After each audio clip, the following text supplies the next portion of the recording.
IUPAC nomenclature of aldehydes and ketones.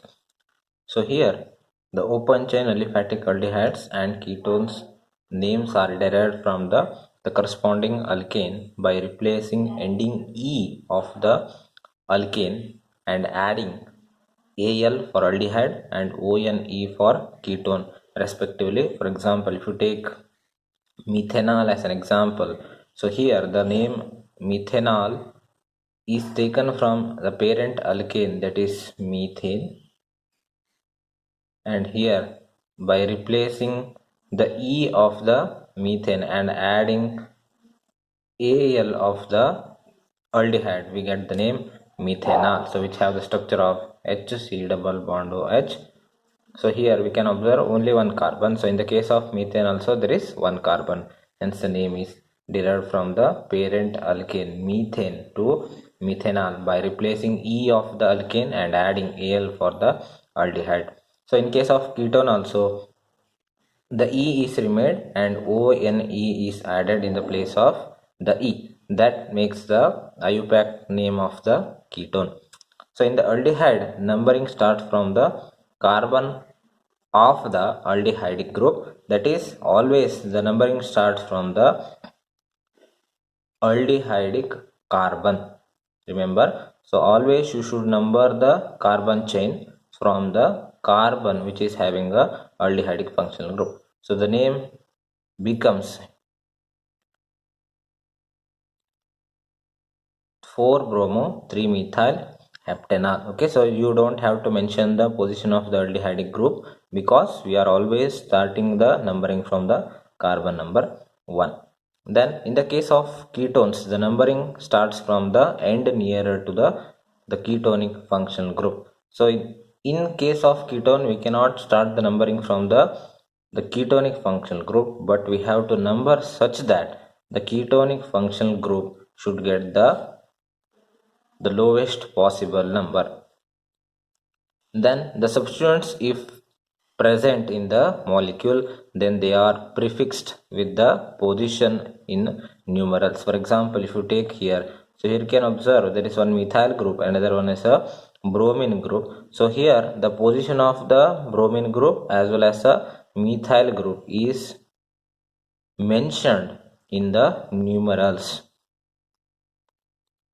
And in the case of cyclic ketones, the carbonyl carbon always as numbered as 1. For example, this is a cyclic ketone where the ketonic functional group is present attached to the ring system. Here, this carbon where the ketone functional group is present is number 1 and other substituent is given number such that it should have a lowest possible number, hence the name becomes 3-methyl cyclopentanone. So here E is replaced by the ONE of the cyclic parent molecule.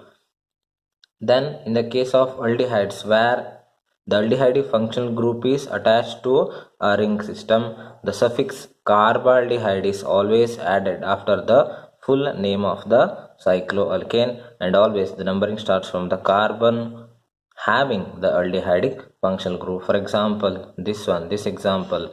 So here you can observe a aldehydic group is present attached to a ring system, and this carbon is named as the number 1 carbon, and the name of this molecule we can write it as cyclohexane carbaldehyde. As the rule says, we have to write the carbaldehyde as the suffix after the name of the parent cycloalkane. Here there are few examples. One is benzaldehyde, which can also be named as benzene carbaldehyde. Another one is a derivative of benzaldehyde, that is 2-nitrobenzaldehyde, which can also be named as 2-nitrobenzene carbaldehyde. And whenever we have the molecules which are containing more aldehydic functional group, so here the suffix carbaldehyde is used to eliminate the confusion between the number of functional groups present in the molecule and the position of the aldehyde group is mentioned in numerals. The name of this molecule is propane 1,2,3 tricarbaldehyde, because there are 3 carbon atoms and it is 1,2,3 propane. Then the aldehydic functional groups are present to all the carbon atoms. It is 1,2,3 tricarbaldehyde. And here some more examples. One is 1-phenyl propane 1-one, and here a peculiar example we can observe where the molecule contain both aldehydic functional group as well as a ketonic functional group. Okay, so if in these cases the question arises that, so whether we have to number the chain according to the function group, that is whether we have to start from the aldehydic functional group or we have to consider the ketonic functional group. Okay, in such cases we have to go for the preferences for the functional group. According to that, the aldehydic functional group has the more preference when compared to ketonic group. Hence the numbering starts from the aldehydic functional group, and here the ketonic functional group becomes a substituent. Hence the name of the molecule becomes 3-oxopentanol. And in this example, or whenever the ketone is present as a substituent, the prefix oxo is used. Structure of carbonyl group. In carbonyl group, carbon atom is sp2 hybridized, that is it will form 3 sigma bonds and 1 pi bond. Here the carbon forms 3 sigma bonds with 2 other groups and 1 with the oxygen. So the remaining 1 bond, that is a pi bond, is always found with the oxygen because of the non-bonding electrons which are present on the oxygen. They overlap sideways and forms the pi bond.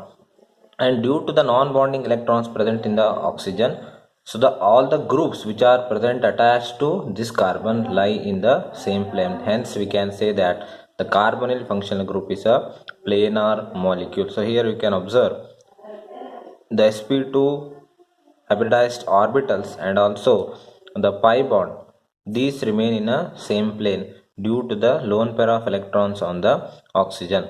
And here you can observe the bond formation. So these 3 are the sp2 hybridized bonds and this is a pi bond due to the sideways overlapping of the pi electrons from carbon to oxygen. And the carbon oxygen bond is highly polarized due to the electronegative element oxygen, which pulls or which attracts the electron towards itself from the carbon. Hence we can have the charge separation between the carbon oxygen bond, hence it is said to be polarized.